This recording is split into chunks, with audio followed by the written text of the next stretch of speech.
नमस्कार। जय जय श्री सीताराम। हर हर महादेव। मित्रों, आप सुन रहे हैं श्रावण मास महात्म की कथाएं, जिसमें अभी तक आपने अध्याय 7 तक की कथा को सुना। अब आप अध्याय 8 की कथा को सुनेंगे। इसमें श्रावण मास में किए जाने वाले बुध गुरु व्रत का वर्णन आपको प्राप्त होगा।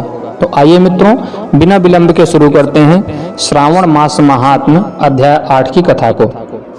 ईश्वर बोले, हे सनत कुमार, अब मैं समस्त पापों का नाश करने वाले बुध गुरु व्रत का वर्णन करूंगा, जिसे श्रद्धा पूर्वक करके मनुष्य परम सिद्धि को प्राप्त करता है। ब्रह्मा जी ने चंद्रमा को ब्राह्मणों के राजा के रूप में अभिषिक्त किया।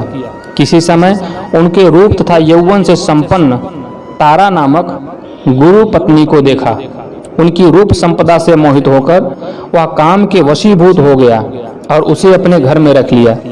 इस प्रकार बहुत दिन बीतने पर उसे बुध नामक एक पुत्र हुआ, जो बुद्धिमान, सौंदर्यशाली तथा सभी शुभ लक्षणों से युक्त था।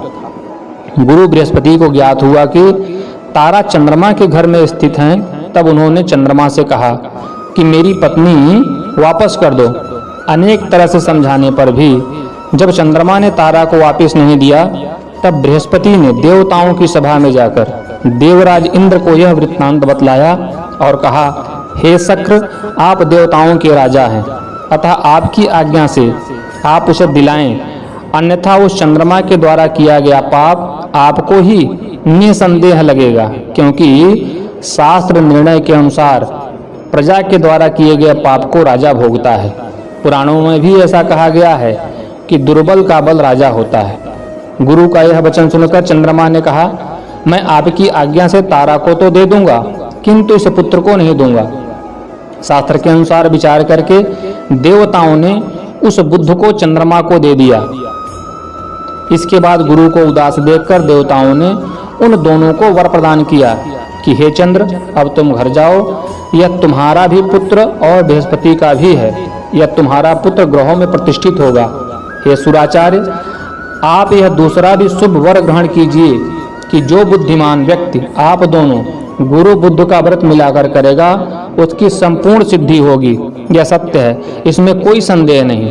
शंकर जी के लिए अत्यंत प्रिय इस श्रावण मास के आने पर जो लोग बुधवार तथा बृहस्पतिवार को पूजन व्रत करेंगे, उन्हें सिद्धि प्राप्त होगी। इस व्रत में दही तथा भात का नैवेद्य व्रत सिद्धि के मूल हेतु है। स्थान भेद से आप दोनों की मूर्ति लिखकर पूजन करने से भिन्न भिन्न फल प्राप्त होता है। यदि कोई हिंडोले के ऊपरी स्थान पर आप दोनों की मूर्ति लिखकर पूजन करे, तो वह सर्वगुण संपन्न तथा दीर्घायु पुत्र प्राप्त करेगा। यदि मनुष्य कोषागार में मूर्ति को लिखकर पूजन करता है, तो उसके कोष बढ़ते हैं और वे कभी क्षय को प्राप्त नहीं होते। इसी प्रकार पाकालय में पूजन करने से पाक वृद्धि और देवालय में पूजन करने से उसकी कृपा प्राप्त होती है। शय्यागार में लिखकर पूजन करने से स्त्री का वियोग कभी नहीं होता है।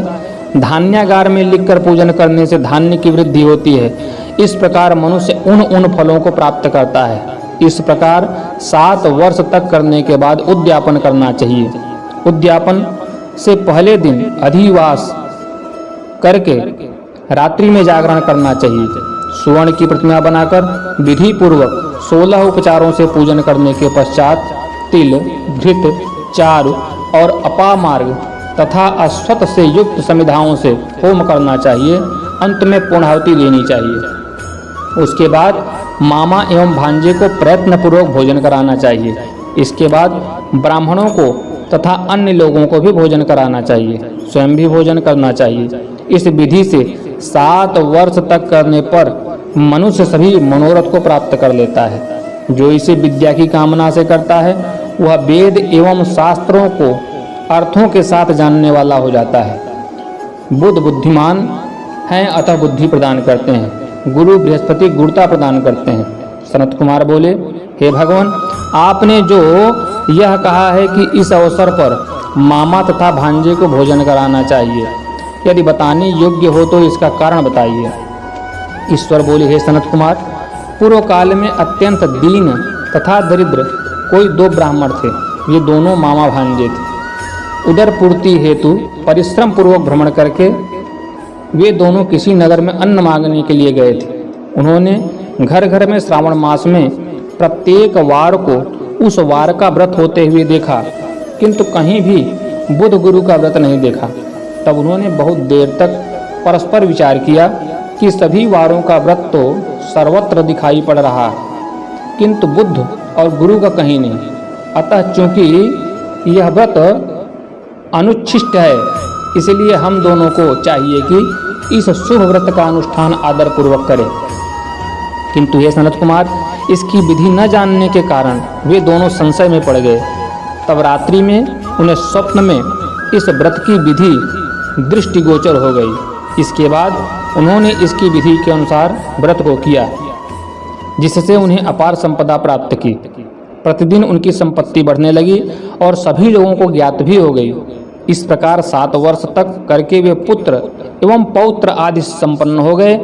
इसके बाद उनके ऊपर प्रसन्न होकर बुध एवं गुरु प्रकट हुए और उन्होंने दोनों को यह कहकर वर दिया, आप दोनों ने हम दोनों के निमित्त इस व्रत को प्रवर्तित किया, अतः आज से कोई भी इस शुभ व्रत को करे, उसे व्रत की समाप्ति पर मामा तथा भांजे को प्रयत्नपूर्वक भोजन कराना चाहिए।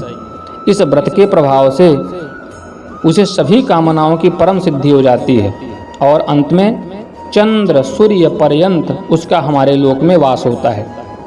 इस प्रकार श्री स्कंद पुराण के अंतर्गत ईश्वर सनत कुमार संवाद में श्रवण मास महत्व में गुरु बुद्ध व्रत कथन नामक 8वां अध्याय पूर्ण हुआ।